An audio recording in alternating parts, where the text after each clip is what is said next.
ಮನುಷ್ಯನ ದೇಹದಲ್ಲಿ ಕೆಲವು ಭಾಗಗಳು ಸತ್ತು ಹೋಗ್ತವೆ. ಬೆರಳು ಕಪ್ಪಗಾಗೋಗಿದೆ, ಅಪೆಂಡಿಕ್ಸ್ ಒಳಗಡೆ ಕಪ್ಪಗಾಗೋಗಿದೆ, ಹೊಟ್ಟೆ ಒಳಗಡೆ ಪಿತ್ತಕೋಶ ಕಪ್ಪಗಾಗೋಗಿದೆ. Death of a tissue is called gangrene ಅಂತೀವಿ ನಾವು. ಬಿಡಿ ಒಂದು ಪರ್ಟಿಕ್ಯುಲರ್ ಬ್ರಾಂಡ್ ಬಿಡಿ ಇದೆ, ಅದನ್ನ ಸೇರಿ ನಮ್ಮ ಕೆಂಪೇಗೌಡ ಹಾಸ್ಪಿಟಲ್ ಬಂದು ಕಾಲನ್ನ ಡ್ರೈ ಗ್ಯಾಂಗ್ರೀನ್ ಆಗಿ ಕಾಲ್ ತೆಗೆಸ್ಕೊಂಡಿರೋರು ಬಹಳ ಜನ ಇದ್ದಾರೆ. ಬಿಡಿ ಬೇಕು ಅಂದ್ರೆ ಕಾಲ್ ಬಿಡು, ಕಾಲ್ ಬೇಕು ಅಂದ್ರೆ ಬಿಡಿ ಬಿಟ್ಬಿಡು ಅಂತ ಹೇಳಿ ಕಳಿಸ್ತೀವಿ. ಅನ್ಫಾರ್ಚುನೇಟ್ಲಿ ಅವ್ನು ಬಿಡಿ ಸೇದೋದು ಬಿಡೋದು. ಅಲ್ಲಿ ಏನಾಗುತ್ತೆ ಅಂದ್ರೆ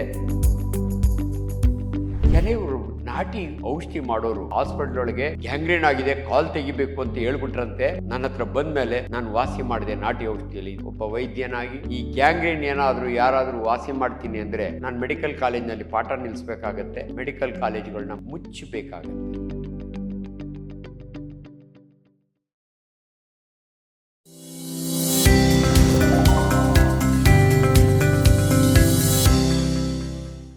ನಮಸ್ಕಾರ, ಡಾಕ್ಟರ್ ಆಂಜನಪ್ಪ. ಡೆತ್ ಅಂದರೆ ನಿಮ್ಗೆಲ್ರಿಗೂ ಗೊತ್ತು. ಸಾವನ್ನ ಸಾವು ಅಂತ ಕನ್ನಡದಲ್ಲಿ ಅನ್ನೋದು ಡೆತ್ ಅಂತೀವಿ ನಾವು. ಎಲ್ಲೋ ಬುದ್ಧನ ಹತ್ರ ಒಂದು ತಾಯಿ ತನ್ನ ಮಗುವನ್ನು ಉಳಿಸ್ಕೊಡಿ ಅಂತ ಕೇಳಿದಾಗ ಹೇಳ್ತಾನಂತೆ ಬುದ್ಧ, ಸಾವಿಲ್ಲದ ಮನೆಯಲ್ಲಿ ಒಂದು ಸಾಸಿವೆ ಕಾಳು ತಗೊಂಬ, ಒಂದಷ್ಟು ಉಳಿಸ್ಕೊಡ್ತೀನಿ ಅಂತ. ಈ ಪದ ಯಾಕೆ ಉಪಯೋಗಿಸ್ತಿದ್ದೀನಿ ಅಂದರೆ ಡೆತ್ ಅಂದರೆ ಮುಗಿದೋಯ್ತು ಕತೆ, ಯಾರು ಬ್ರಹ್ಮ ಬಂದರೂ ಬಸ್. ಅದೇ ರೀತಿ ಮನುಷ್ಯನ ದೇಹದಲ್ಲಿ ಕೆಲವು ಭಾಗಗಳು ಸತ್ತು ಹೋಗ್ತವೆ. ಅದನ್ನು ನಮ್ಮ ಭಾಷೆಯಲ್ಲಿ ಗ್ಯಾಂಗ್ರೀನ್ ಅಂತೀವಿ ನಾವು. ಅಂದರೆ ಬೆರಳು ಕಪ್ಪಗಾಗೋಗಿದೆ, ಸುಟ್ಟ ಕಟ್ಟಿಗೆ ಥರ ಆಗೋಗಿದೆ, ಅಪೆಂಡಿಕ್ಸ್ ಒಳಗಡೆ ಕಪ್ಪಗಾಗೋಗಿದೆ, ಹೊಟ್ಟೆ ಒಳಗಡೆ ಪಿತ್ತಕೋಶ ಕಪ್ಪಗಾಗೋಗಿದೆ. ಇದನ್ನು ಗ್ಯಾಂಗ್ರೀನ್ ಅಂತೀವಿ. Death of a tissue is called gangrene ಅಂತೀವಿ ನಾವು. ಇದನ್ನು ಯಾಕೆ ಈ ಟಾಪಿಕ್ ತೊಗೊಂಡೆ ಅಂದರೆ ಕೆಲವರು ನಾಟಿ ಔಷಧಿ ಮಾಡೋರು, ಮೊನ್ನೆ ಯಾವುದೋ ಒಂದು ಮೀಡಿಯಾ ಒಳಗೆ ನೋಡ್ತಾ ಇದ್ದೆ ನಾನು, ಹೇಳ್ಕೊಳ್ತಾರೆ ಹಾಸ್ಪಿಟ್ಲೊಳಗೆ ಗ್ಯಾಂಗ್ರೀನ್ ಆಗಿದೆ ಕಾಲ್ ತೆಗಿಬೇಕು ಅಂತ ಹೇಳ್ಬಿಟ್ರಂತೆ. ನನ್ನ ಹತ್ರ ಬಂದಮೇಲೆ ನಾನು ವಾಸಿ ಮಾಡಿದೆ ನಾಟಿ ಔಷಧಿಯಲ್ಲಿ. ಇದು ನಮ್ಮ ತಾತ ಅಪ್ಪ ಕಾಲದಿಂದ ಬಂದಿರುವಂಥ ಸಿಸ್ಟಮ್ ಆಫ್ ಮೆಡಿಸಿನ್ ಅಂತ. ಒಬ್ಬ ವೈದ್ಯನಾಗಿ ನಿಮಗೆ ವೈಜ್ಞಾನಿಕ ವಿಚಾರಗಳನ್ನ ಹೇಳಬೇಕು. ಈ ಗ್ಯಾಂಗ್ರೀನ್ ಏನಾದರೂ ಯಾರಾದರೂ ವಾಸಿ ಮಾಡ್ತೀನಿ ಅಂದರೆ ನಾನು ಮೆಡಿಕಲ್ ಕಾಲೇಜ್ನಲ್ಲಿ ಪಾಠ ನಿಲ್ಲಿಸಬೇಕಾಗತ್ತೆ, ಮೆಡಿಕಲ್ ಕಾಲೇಜುಗಳನ್ನ ಮುಚ್ಚಬೇಕಾಗತ್ತೆ. ಮತ್ತು ಯಾಕೆ ಡಾಕ್ಟ್ರೇ ಗ್ಯಾಂಗ್ರೀನ್ ಆಗುತ್ತೆ? ಇದು ಸರ್ವೇ ಸಾಮಾನ್ಯವಾಗಿ ನಮ್ಮ ಮೆಡಿಕಲ್ ಕಾಲೇಜ್ನಲ್ಲಿ ಪಾಠ ಮಾಡುವಾಗ 3 ಕಾರಣಗಳು ಹೇಳ್ತೀವಿ. ವಯಸ್ಸಾದ ಮೇಲೆ atherosclerotic gangrene, diabetic gangrene, TAO gangrene, thromboangiitis obliterans. ಹಂಗಂದರೆ ಏನು ಡಾಕ್ಟ್ರೇ? ಯಾಕೆ ಸತ್ತೋಗುತ್ತೆ? ಈಗ ನೋಡಿ, ನನ್ನ ಬೆರಳು ಜೀವಂತ ಇದೆ, ಪಿಂಕ್ ಇದೆ. ಇದಕ್ಕೆ ನಾನೊಂದು ರಬ್ಬರ್ ಬ್ಯಾಂಡ್ ಹಾಕ್ಬಿಟ್ಟು ಬಿಟ್ಬಿಡ್ತೀನಿ 4 hours, ಇದು ಕಪ್ಪಗಾಗುತ್ತೆ.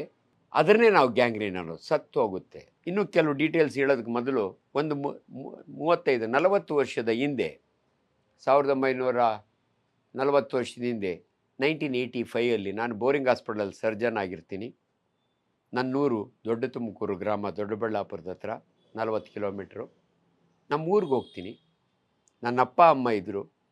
ಮಗನೇ ಇವತ್ತು ಬಂದಿದ್ದೀಯಾ? ಅಲ್ಲಿ ವೆಂಕಟೇಶಪ್ಪನ ಮನೆ, ನಮ್ಮ ಕೆರೆ ಪಕ್ಕದಲ್ಲಿ ಒಂದು ಮನೆ, ಹಳೆ ಮನೆ, ಬಡವರಿದ್ದಾರೆ ಸುಮಾರಾಗಿ. ವೆಂಕಟೇಶಪ್ಪನ ಮನೆಗೆ ಅವನ ಮಗನಿಗೆ ಹಾವು ಕಡ್ದಿದೆ, 2 ದಿವಸ ಆಯಿತು. ಮನೆಯಲ್ಲೇ ಇಟ್ಕೊಂಡಿದ್ದಾರೆ, ನಾಟಿ ಹಾಕ್ಸ್ತಾ ಇದ್ದಾರೆ, ಮಂತ್ರ ಹಾಕ್ಸ್ತಾರೆ, ಹೋಗಿ ನೋಡಿ ಬಾ. ನಾನು ಹೋಗ್ತೀನಿ. ಹುಡುಗ ಮಲಗಿದ್ದಾನೆ, 7 year old ಬಾಯ್. ಎಲ್ಲರೂ ಅಜ್ಜಿಗಳು ಎಲಡಿಕೆ ಹಾಕ್ಕೊಂಡು ಕೂತ್ಕೊಂಡು ಒಂದು ಊದುಬತ್ತಿ ಹಚ್ಚಿಟ್ಟು, ಯಾಕಂದರೆ ಅವನ ಕೈ ಕೊಳೆತೋಗಿದೆ, ಗ್ಯಾಂಗ್ರೀನ್ ಆಗಿದೆ. ಯಾಕೆ ಕೊಳೆತೋಯ್ತು? Very simple. ಹಾವು ಕಡಿದ್ರೆ ಆ ವಿಷ ಮೇಲೆ ಹೋಗಬಾರ್ದು ಅಂಥೇಳಿ ಟೈಟಾಗಿ ಟ್ವೈನ್ ದಾರ ಕಟ್ಟಿದ್ದಾರೆ. ನಾವು ಇದನ್ನ ಟೂರ್ನಿಕೆ ಅಂತೀವಿ ನಮ್ಮ ಭಾಷೆಯಲ್ಲಿ. ನಾವು ಹಾಸ್ಪಿಟಲಲ್ಲಿ ಆಪ್ರೇಷನ್ ಮಾಡೋ, ಕೈನೊಳಗೆ ಏನನ್ನು ಆಪ್ರೇಷನ್ ಮಾಡಬೇಕಾದ್ರೆ ಆರ್ಥೋಪೆಡಿಕ್ ಸರ್ಜನ್ಸು ಕೈಗೆ ರಕ್ತನೆಲ್ಲ ಎಂಟಿ ಮಾಡಿ ಟೂರ್ನಿಕೆ ಹಾಕ್ತಾರೆ. ಯಾಕಂದರೆ ಆಪ್ರೇಷನ್ ಮಾಡೋಕೆ ರಕ್ತ ಬರ್ದಂಗಿರಲಿ ಅಂತ. ಆದರೆ ಆಪ್ರೇಷನ್ನು ಮೋರ್ ದೆನ್ 1 hour ಆದರೆ ಅದನ್ನು ಒಂದು ಸಾರಿ ಬಿಚ್ಚಿ ತಿರ್ಗಿ ಹಾಕ್ತಾರೆ. ಹಂಗೆ 4 hours ಬಿಟ್ಟರೆ ಕೈಯೇ ಕೊಳ್ತು ಹೋಗುತ್ತೆ. ಅದನ್ನು ಗ್ಯಾಂಗ್ರೀನ್ ಅಂತ. ನಾನು ಹೋಗಿ ನೋಡ್ತೀನಿ, ಆ ಹುಡುಗನ್ನ ನನ್ನೇ ಕಾರ್ನಲ್ಲಿ ಹಾಕ್ಕೊಂಡು ಬೋರಿಂಗ್ ಬರ್ತೀನಿ. ಕೈ ಇಲ್ಲಿಗೆ ಹೊಲ್ಟೋಗುತ್ತೆ, ಮುರಿದೋಗುತ್ತೆ. ಅಂದರೆ ಅರ್ಧಂಬರ್ಧ ಮುರುತ್ತೆ. ನಾನು ಕಟ್ ಮಾಡಿ ತೆಗಿತೀನಿ. ಅವನು ಸಪೋಸ್ ನಾನು ಮಾಡಲಿಲ್ಲ ಅಂದರೆ ಅವನು ಟಾಕ್ಸೆಮಿಯಾ ಆಗಿ ಸೆಪ್ಸಿಸ್ ಆಗಿ ಸತ್ತೋಗ್ತಿದ್ದ. ಬಟ್ ಅವನು ಉಳ್ಕೊಂಡ.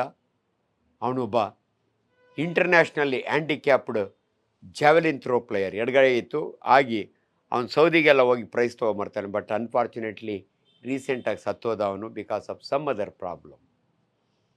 ಸೊ ಈಗ ಗ್ಯಾಂಗ್ರೀನ್ಗೆ ವಾಪಸ್ ಬರ್ತೀನಿ. ಯಾಕೆ ಇದು ಸತ್ತೋಯ್ತು ಅಂದರೆ, ನೋಡಿ, ಜೀವ ಇರಬೇಕಾದ್ರೆ ಎರಡು ಭಾಳ ಇಂಪಾರ್ಟೆಂಟು. ಒಂದು ಆಹಾರ, ಇನ್ನೊಂದು ಆಕ್ಸಿಜನ್. ಆಹಾರ ಅಂದರೆ ಗ್ಲೂಕೋಸ್. ನಾವು ತಿಂದ ಆಹಾರ ರಕ್ತಕ್ಕೆ ಹೀರ್ಕೊಂಡು ಗ್ಲೂಕೋಸ್ ಆಗಿ ರಕ್ತದಲ್ಲಿ ಹರಿತಾ ಇರುತ್ತೆ. ನಾವು ಉಸಿರಾಡುವಾಗ ನಮ್ಮ ಲಂಗ್ಸ್ನಿಂದ ಆಕ್ಸಿಜನ್ನು. ಸೊ ಪ್ರತಿಯೊಂದು ಭಾಗಕ್ಕೂ ದೇವರು ಆರ್ಟ್ರಿ ಮುಖಾಂತರ ಆ ಎರಡೂವನ್ನು ಆಕ್ಸಿಜನ್ ಆ್ಯಂಡ್ ಗ್ಲೂಕೋಸ್ನ ರವಾನೆ ಮಾಡ್ತಿರ್ತಾನೆ. ಅದನ್ನೇನಾದರೂ ಬಂದ್ ಮಾಡಿದರೆ ಅದು ಸತ್ತೋಗುತ್ತೆ. ಅದನ್ನು ಗ್ಯಾಂಗ್ರೀನ್. ಇದು ಡಯಾಬಿಟಿಸ್ನಲ್ಲಿ ಕಾಮನ್ನು. ಯಾಕಾಗತ್ತೆ? ಸಕ್ಕರೆ ಕಾಯಿಲೆಯಲ್ಲಿ ರಕ್ತನಾಳಗಳು ತುಕ್ಕಿಡಿತವೆ, ಅಥೆರೋಸ್ಕ್ಲಿರೋಸಿಸ್ ಅಂತೀವಿ ನಾವು. ಭಾಳ ಸಾರಿ ಅದನ್ನು ಡ್ರೈ ಗ್ಯಾಂಗ್ರೀನ್ ಅಂತೀವಿ. ಕೆಲವರಿಗೆ ಕಾಲು ಬಾವು ಬರ್ತದೆ, ಇಷ್ಟಪ್ಪ ಊದ್ಕೋತದೆ. ಯಾಕಂದರೆ ಇವನು ಬರೀ ಕಾಲಿನೊಳಗೆ ಅಯ್ಯಪ್ಪ ಸ್ವಾಮಿಗೆ ನಡ್ಕೊಂಡು ಹೋಗಿರ್ತಾನೆ, ಡಯಾಬಿಟಿಸ್ ಇರುತ್ತೆ, ಬರೀ ಕಾಲಿನಲ್ಲಿ ನಡಿಬಾರ್ದು, ನಮ್ಮ ಮಾತು ಕೇಳಲ್ಲ. ವಾಪಸ್ ಬರೋ ಅಷ್ಟೊತ್ತಿಗೆ ಕಾಲನ್ನ ಎರಡು ಬೆಳೆಗಳು ಸೊಂದೆ ಕಲ್ಲು ತೂರ್ಕೊಂಡಿರುತ್ತೆ, ಮುಳು ಸೇರ್ಕೊಂಡಿರುತ್ತೆ. ಇವನಿಗೆ ಗೊತ್ತೇ ಆಗಲ್ಲ, ಯಾಕಂದರೆ ಇವನಿಗೆ ಸೆನ್ಸೇಷನ್ ಇರೋಲ್ಲ. ಊರಿಗೆ ಬರೋ ಅಷ್ಟೊತ್ತಿಗೆ ಇಷ್ಟಪ್ಪ ಊದ್ಕೊಂಡಿರುತ್ತೆ. ಮಧ್ಯ ದಾರಿಯೊಳಗೆ ತಮಿಳುನಾಡು ದೇವಸ್ಥಾನಗಳಲ್ಲಿ ಬಂಡೆ ಮೇಲೆ ನಡ್ಕೊಂಡು ಹೋಗಿರ್ತಾನೆ, ಬೊಬ್ಬೆ ಬಂದಿರುತ್ತೆ, ಇನ್ಫೆಕ್ಷನ್ ಆಗಿ ಕಪ್ಪಗಾಗುತ್ತೆ ಬೆಂಗಳೂರಿಗೆ ಬರೋ ಅಷ್ಟೊತ್ತಿಗೆ. ಇದನ್ನು ನಾವು ವೆಟ್ ಗ್ಯಾಂಗ್ರೀನ್ ಅಂತೀವಿ. ಸೊ ವೆಟ್ ಗ್ಯಾಂಗ್ರೀನ್ನ ನಾವು ವೈದ್ಯರು ಏನು ಮಾಡ್ತೀವಿ ಅಂದರೆ, ಗ್ಯಾಂಗ್ರೀನ್ ಅಂದ ತಕ್ಷಣವೇ ಏಕ್ದಮ್ಮು ನಿಮ್ಮ ಕಾಲು ತೆಗೆಯಲ್ಲ. ಪ್ರೀ ಗ್ಯಾಂಗ್ರೀನ್ ಅಂತ ಇರುತ್ತೆ, ಅದ್ರಿಗೆ ನಮ್ಮ ನಾಲೆಡ್ಜ್ ಇರುತ್ತೆ. ಪ್ರೀ ಇನ್ನೇನು ಆಗ್ಬೋದು ಅಂತ. ಅಂಥ ಸಮಯದಲ್ಲಿ ಅವ್ರಿಗೆ ಆಂಟಿಬಯೋಟಿಕ್ ಕೊಟ್ಟು, ಎಲ್ಲೋ ಕಾಲಿನ ರಕ್ತನಾಳಕ್ಕೆ ನಾವು ಆ್ಯಂಜಿಯೋಗ್ರಾಮ್ ಮಾಡಿ ರಕ್ತ ಏನಾದರೂ ಬೈಪಾಸ್ ಮಾಡ್ಬೋದು ಅಂತ ನೋಡಿ ಕಾಲು ಉಳಿಸ್ಲಿಕ್ಕೆ ನೋಡ್ತೀವಿ. ನಾನು ಸಾಕಷ್ಟು ಸಾವಿರ ಆಪ್ರೇಷನ್ ಮಾಡಿದ್ದೀನಿ, 35,000 ಅಂತ ಹೇಳ್ಕೊತೀನಿ. ಆದರೆ ನನಗೆ ಭಾಳ ಬೇಜಾರು ತರಿಸುವಂಥ ಒಂದು ಆಪ್ರೇಷನ್ ಅಂದರೆ ಬೇರೆಯವರ ಕಾಲು ತೆಗೆದು, ಆಂಪುಟೇಷನ್ ಅಂತೀವಿ ನಾವು. ಯಾಕೆ ತೆಗಿತೀವಿ ಅಂದರೆ, ಇವನ ಜೀವ ಉಳಿಬೇಕಾದ್ರೆ ಅವ್ನ ಕಾಲು ತೆಗಿಬೇಕು, ಅದನ್ನೇ ಆಂಪುಟೇಷನ್ ಅನ್ನೋದು. ಆ್ಯಂಡ್ ಅದಕ್ಕೆ ತೆಗಿತೀವಿ, ಬಟ್ ಉಳ್ಸೋಕ್ಕೆ ನೋಡ್ತೀವಿ.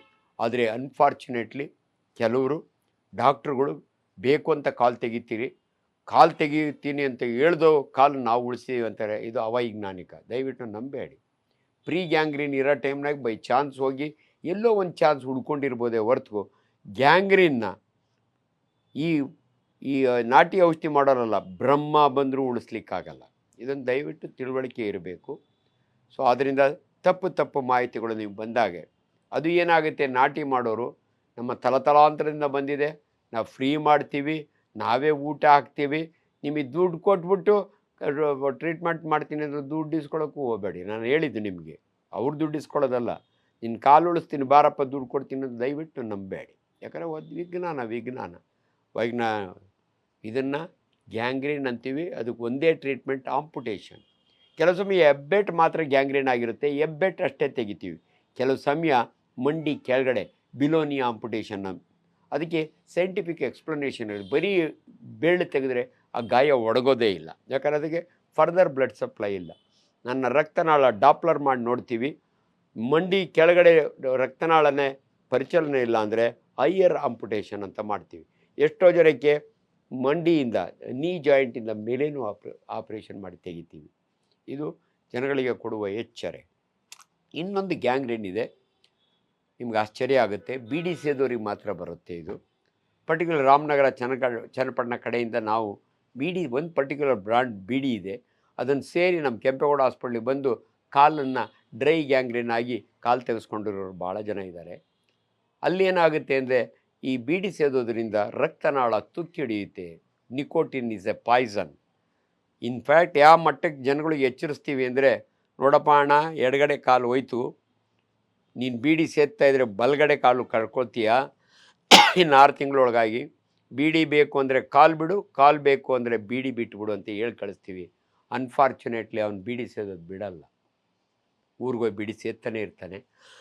ನೆಕ್ಸ್ಟ್ ಬಲಗಾಡು ಗ್ಯಾಂಗ್ರೀನ್ ಆಗಿ ಬರ್ತಾನೆ, ಬಲಗಾಡು ತೆಗಿತೀವಿ. ಒಂದು ಪೇಷಂಟ್ ನನ್ನ ಹತ್ರ ಲಾಂಗ್ ಬ್ಯಾಕ್ ಒಂದು ಫೋಟೋ ಇತ್ತು, 2 ಕೈ 2 ಕಾಲು ತೆಗೆದಿದ್ದೀವಿ, ಆದರೂ ಬೀಡಿ ಸೇದ್ತಾನೆ. ನಿಮ್ಗೆ ಆಶ್ಚರ್ಯ ಆಗೋದು, ಯಂಗ್ ಡಾಕ್ಟ್ರೇ ಸೇದ್ತಾನೆ ಅಂದರೆ ಅವನ ಹೆಂಡ್ತಿಗೆ ರೇಗ್ತಾನೆ ಅವನು. ನಾನು ಬೀಡಿ ಇಲ್ದಿರ ಬದುಕೋಕ್ಕಾಗಲ್ಲ, ಸತ್ರು ಚಿಂತೆ ಇಲ್ಲ, ಬೀಡಿ ಇಡಿ ಅಂತಾನೆ, ಅವಳು ಹಿಡ್ಕೋತಾಳೆ, ಇವನು ಸೇರ್ತಾನೆ. ಅಂದರೆ ನಿಕೋಟಿನ್ ಅಡಿಕ್ಷನ್ ಅಷ್ಟಿರುತ್ತೆ ಈ ಪೇಷಂಟ್ಗಳಿಗೆ.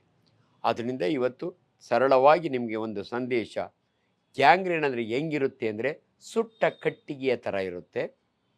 It is a burnt wood ಅಂತೀವಿ ನಾವು, ಅಥವಾ ಫುಲ್ ಕಾಲು ಊತ ಬಂದು ಕೊಳೆತು ವಾಸನೆ ಬರ್ತಾ ಇರುತ್ತೆ. ಇನ್ನೊಂದು ಕಂಡೀಷನ್ ಇದೆ, ಗ್ಯಾಸ್ ಗ್ಯಾಂಗ್ರೀನ್ ಅಂತೀವಿ. ಕಾಲಿಟ್ಟು ತಪ್ಪು ಊದ್ಕೊಂಡಿರುತ್ತೆ, ನನ್ನ ಕೈ ಮೆಲ್ಲಗೆ ಅದ್ರ ಮೇಲೆ ಆಡಿಸಿದ್ರೆ ಕಡಲೆ ಪೂರಿನ ಮುಟ್ಟದಂಗೆ ಆಗುತ್ತೆ, ಕ್ರೆಪಿಟಸ್ ಅಂತೀವಿ ನಾವು.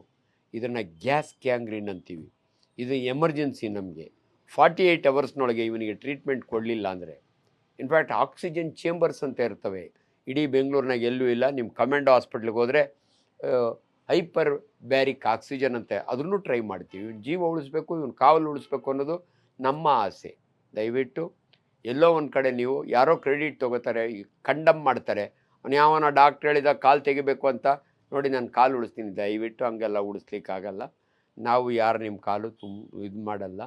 ನಾನೇ ನೆನಪಿದೆ, ಬೋರಿಂಗ್ ಹಾಸ್ಪಿಟ್ಲಲ್ಲಿ ಒಬ್ಬ ಬರ್ತಾನೆ ಪೇಷಂಟ್, ನೋಡ್ರಿ ನಿಮ್ಮ ದೊಡ್ಡ ಡಾಕ್ಟ್ರ್ ಹೇಳಿದ್ರು ಕಾಲು ತೆಗೀರಿ ಅಂತ, ನಾನು ಟಕ ಅಂತ ಒದರಿ ಹೇಳ್ತಾನೆ, ವೆಲಾಂಗಲ್ಲಿ ಚರ್ಚ್ಗೆ ಹೋಗಿದ್ದೆ, ಅಲ್ಲಿ ಇದು ಹಾಕಿ ಬಂದೆ, ಕಾಲು ಉಳ್ಕೊಂತ. ಇಲ್ಲ, ಪ್ರಾಬಬಲಿ ಯಾರೂ ಅವ್ನಿಗೆ ಹಂಗೆ ಹೇಳಿರಲ್ಲ. ಮುಂದೆ ಕಾಲು ಹೆಚ್ಚು ಕಮ್ಮಿ ಆಗುತ್ತೆ, ಹುಷಾರಾಗಿರು ಅಂತ ಹೇಳಿರ್ತಾರೆ ಹೊರತು ನೀನು ಕಾಲು ತೆಗಿತೀನಿ, ಕಾಲು ತೆಗಿಬೇಕಾಗುತ್ತೆ ಅಂತ ಹೇಳಿರ್ತಾರೆ ಹೊರತು ಕಾಲು ತೆಗಿತೀನಿ ಅಂತ ಹೇಳಿರಲ್ಲ. ಒಬ್ಬ ಡಾಕ್ಟ್ರ್ ಕಾಲು ತೆಗಿತೀನಿ ಅಂತ ಹೇಳಿದ್ಮೇಲೆ ಇನ್ಯಾರೋ ಉಳಿಸ್ಲಿಕ್ಕಾಗಲ್ಲ. ಆದ್ದರಿಂದ ಗ್ಯಾಂಗ್ರೀನ್ ಬಗ್ಗೆ ನಿಮಗೆ ಭಾಳ ಮಹತ್ವದ ವಿಚಾರವನ್ನು ನಿಮಗೆ ಕೊಟ್ಟಿದ್ದೀನಿ. Thank you very much. ಆರೋಗ್ಯ ಮಾಹಿತಿಯ ಇಂಥ ಮತ್ತಷ್ಟು ವಿಡಿಯೋಗಳಿಗಾಗಿ Vishwavani health YouTube channel subscribe ಮಾಡಿ.